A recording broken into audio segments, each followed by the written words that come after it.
We now know the real reason Tucker Carlson was removed from the air by Fox News. Bill Gates was being blackmailed by Jeffrey Epstein.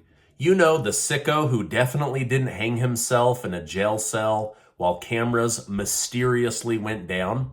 Also, Tim Scott announces he is running for president against Trump, and Biden promises jets to Zelenskyy if Zelenskyy promises not to use them to attack Russia or Putin. Thank you so much for liking and sharing these videos. It really helps me out, so thank you so much. I'd also like to thank today's video sponsor, Mr. 1920 Soap, and I'll leave a link down below so that you can check them out. The Wall Street Journal has reported that they have obtained emails which allegedly show that Jeffrey Epstein blackmailed Bill Gates regarding an alleged affair he had with a young woman. According to the Journal, the message seems to indicate that Epstein paid for the young woman's software education and then threatened to expose Bill Gates if he didn't reimburse the education cost. Gates' spokeswoman responded to the news and stated, "Mr. Gates met with Epstein solely for philanthropic purposes. Having failed repeatedly to draw Mr. Gates beyond these matters, Epstein tried unsuccessfully to leverage a past relationship to threaten Mr. Gates." Senator Tim Scott is now the latest man to announce his presidential run in 2024. Shockingly enough, Donald Trump seemed to offer his support, stating, "Good luck to Senator Tim Scott entering the Republican presidential primary race. It is rapidly loading up with lots of people, and Tim is a big step up from Ron DeSanctimonious, who is totally unelectable." So even though Trump will likely say aggressive, negative things against Tim Scott down the road, for now, he's using it as an opportunity to congratulate him while at the same time belittle Ron DeSantis of Florida. Do you think Tim Scott would be a good presidential candidate? Let me know your thoughts in the comments down below. No new people have entered on the Democrat side. During a recent appearance on the Full Send podcast, rapper Ice Cube has caused some controversy after stating Black people have supported Democrats overwhelmingly for 50 to 60 years and nothing has changed. So something's gotta change. Ice Cube has seemingly shifted his views on the left after he claimed the Biden administration failed to address his racial concerns in a meaningful way. So he's basically calling out to the Black community saying, look at what your elected people have done for you in the last 60 years. It's not a lot. So I'll let you decide whether Ice Cube has any significance or any truth to what he's saying. Now, Russian President Vladimir Putin has claimed that Russia has completely captured the key city of Bakhmut, Ukraine, with the help of the Wagner mercenary group. A video has been circulating online which allegedly shows Wagner's troops driving through the center of Bakhmut in order to prove that the city has officially been captured. Now, despite these strong claims from Russia, Ukraine's President Volodymyr Zelenskyy stated, "Bakhmut is not occupied by Russia today. We are keeping on. We are fighting. I clearly understand what is happening in Bakhmut. I can't share the tactics of the military, but a country even bigger than ours cannot defeat us. A little time will pass and we will be winning. Today, our soldiers are in Bakhmut." So Russia believes that they have taken the city because of the amount of territory they occupy, including the capital of Bakhmut, while Ukraine believes that since they still have soldiers in the area, that Bakhmut has not fallen into Russian hands. At the G7 summit over the weekend, President Biden made some remarks about the U.S. allowing F-16 fighter jets to be exported to Ukraine. He downplayed concern about the potential risk and clash with Russia, saying that it's a risk for Russia, not the United States.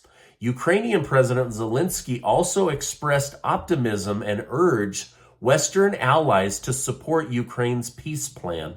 During the summit, Biden announced a new military package for Ukraine, but the news of the fall of Bakhmut dampened the mood on this announcement. Biden tried to minimize the loss by claiming that Russia suffered significant casualties, even though it's become increasingly clear they have captured Bakhmut. Now, the article that I got this information from questions whether Biden will be able to control the use of the F-16 jets once they leave the U.S. military. If they are used to attack Russian targets within Russia's border, it raises concerns that the United States will be dragged into war with Russia. The situation remains uncertain, and it's unclear how the deployment of these jets will impact the Russia-United States relationship.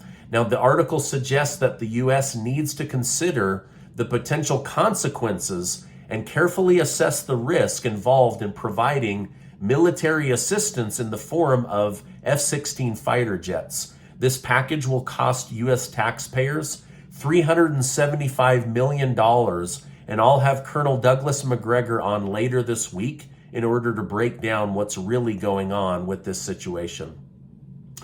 Treasury Secretary Janet Yellen said that President Joe Biden cannot use the 14th Amendment to deal with the debt ceiling right now. This is something that Joe Biden says he's had in his back pocket. She's saying, you do not have this authority.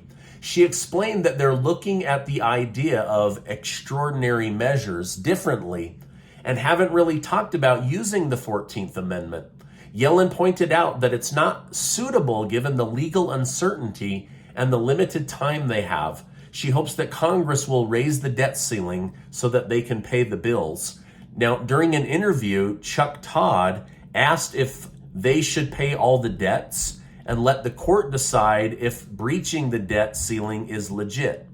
Yellen admitted that the debt ceiling is a serious issue if not raised, and they'll have to prioritize and make tough decisions on who to pay and who not to pay. Now, I hope that they get this figured out and it doesn't come down to paying the people that we owe interest to versus paying our veterans and our seniors and those on food stamps. This could get very, very ugly, but Republicans seem to not want to back down from lowering the annual budget, while Democrats say everything that we've been paying for before, we want included in the debt ceiling arrangements. Now, back in Washington, D.C., the White House has threatened to veto a Republican bill which would block President Biden's student loan forgiveness program, which would cost the American people over $400 billion. The Biden administration has attempted to justify the relief as being part of the recovery arc for COVID, stating that Americans should be given a little more breathing room as they recover from the economic strain associated with the COVID-19 pandemic. While this bill is likely dead in the water if it were to reach the Senate, the Supreme Court is still a major barrier to either aid the Biden administration or block this bill completely. Currently, the High Court is reviewing a lawsuit challenge against the legality of Biden forgiving this amount of money. We should have answers soon, and I'll continue to keep you updated. The biographer working on Tucker Carlson's new book announced today that his research has shown that part of the $787 million lawsuit Fox now owes Dominion Software, part of that lawsuit was that Tucker Carlson would be removed from air. So he's not been fired, but he's been removed as part of the good faith settlement for $787 million. As of today, Dominion Software says even by winning $787 million, they will go out of business and there will have to be a new software company or people will have to go back to voting with paper ballots. E. Jean Carroll, who just won $5 million from Trump for defamation, is now suing Trump again for name-calling on his CNN Town Hall TV show. Her lawyers say they plan to sue Trump for name calling. Basically, he called her a whack job during that town hall meeting. All right, now that's my update for today. Do make sure to check out the link down below for Mr. 1920 soap. It's the best soap in the world. If you haven't bought in a while, this is a good reminder to go refill your inventory. If you've never bought, I encourage you to go buy right now. They are the best soap in the entire planet, and I recommend them. I'll make sure to leave a link down below. Also, Casey and I are giving away $10,000 in cash at the end of this month. Thanks to generous video sponsors. I will leave that link down below as well. Now, before you go, I want to remind you that you are amazing. I appreciate you stopping by today. Hey, make sure to check out this super important video and hit that subscribe button. I appreciate you stopping by today, and I will see you on the next video.